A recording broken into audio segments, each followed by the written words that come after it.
Hey guys, if you've been watching this series from the beginning, you have done something that most women never do. You have invested real time in understanding what is actually happening in your body in this season. You now understand the hormonal shift.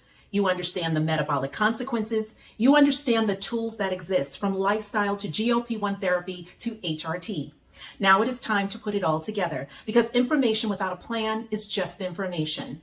And you came here for more than information. You came here for transformation.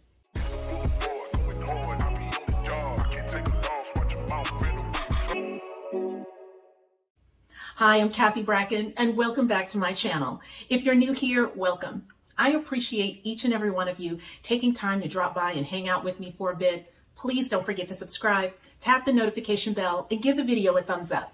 Your support this way allows me to continue creating my unique brand of self-improvement content aimed at educating, empowering, and inspiring positive transformation in you, the viewer. This is video 8, the final video in our Menopause and Metabolic Health series. And before we dive in, I want to acknowledge something. If you have watched this series, all or part of it, you have chosen to understand your body instead of just enduring it. In a culture that has historically dismissed and mismanaged women's hormonal health, choosing to be informed is an act of self-respect, and I don't take that lightly.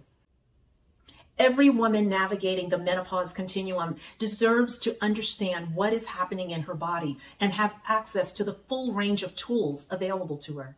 Today, I'll be assembling those tools into a framework that you can actually use. So let's build your plan. Now, before we build the plan out, let me review what we have actually learned and established together across the series. In video 1, we covered perimenopause, the first hormonal shift, and the symptoms that signal it. In video 2, we covered postmenopause, what happens after the final menstrual period and why it requires deliberate ongoing attention. In video 3, we covered menopause belly fat, the visceral fat accumulation driven by estrogen decline and why it is a metabolic health issue and not a discipline issue. In video 4, we covered brain fog and the neurological mechanisms behind cognitive changes in menopause and the 3 amplifiers that make it worse. In video 5, we covered metabolic dysfunction, how to recognize the symptoms, understand metabolic syndrome, and bring an informed picture to your healthcare provider. In video 6, we covered GLP-1 therapy, the mechanisms, the metabolic correction it provides, the evidence on visceral fat reduction and diabetes remission, and the honest risks.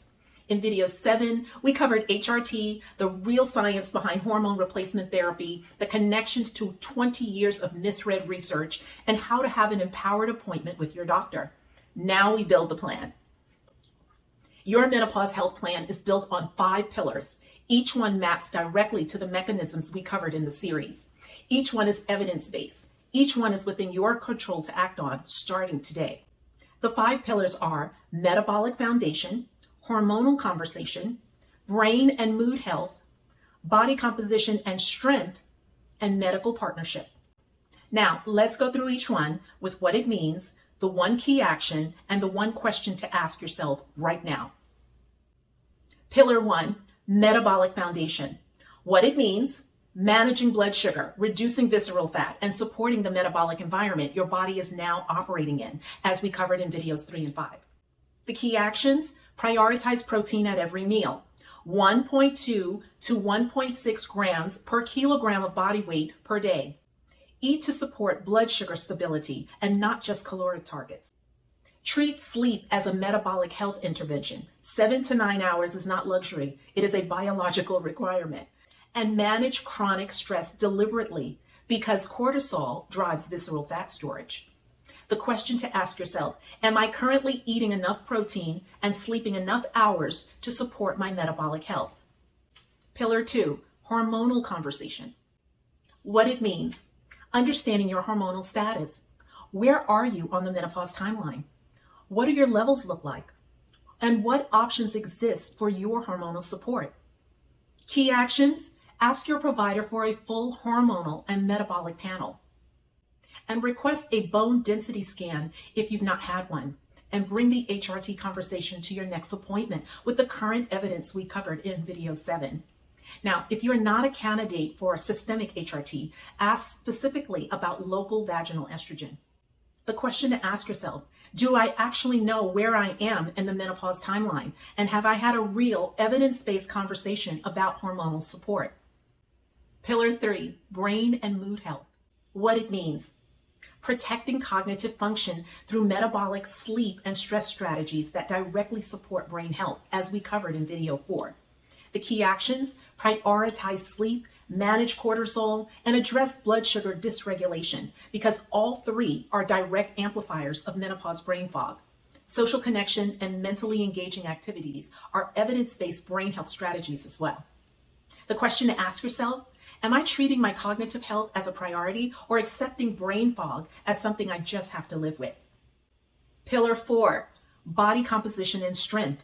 What does it mean? Preserving and building muscle, which directly counteracts the metabolic decline that accelerating muscle loss drives in menopause and postmenopause.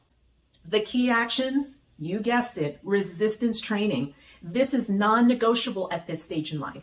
2 to 3 sessions per week targeting all the major muscle groups. Combined with protein, this is the single most impactful lifestyle intervention for postmenopausal metabolic health. The question to ask yourself: am I currently doing regular resistance training or just cardio? Pillar 5, medical partnerships.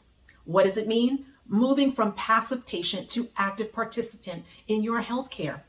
Your providers need the full picture, your symptoms, your concerns, and your goals to serve you effectively. The key actions: bring this series to your appointments, not literally, but conceptually. Use the vocabulary, ask for the tests, name the mechanisms, use the resource. Say something like, I believe I have insulin resistance. Can we run a fasting insulin panel?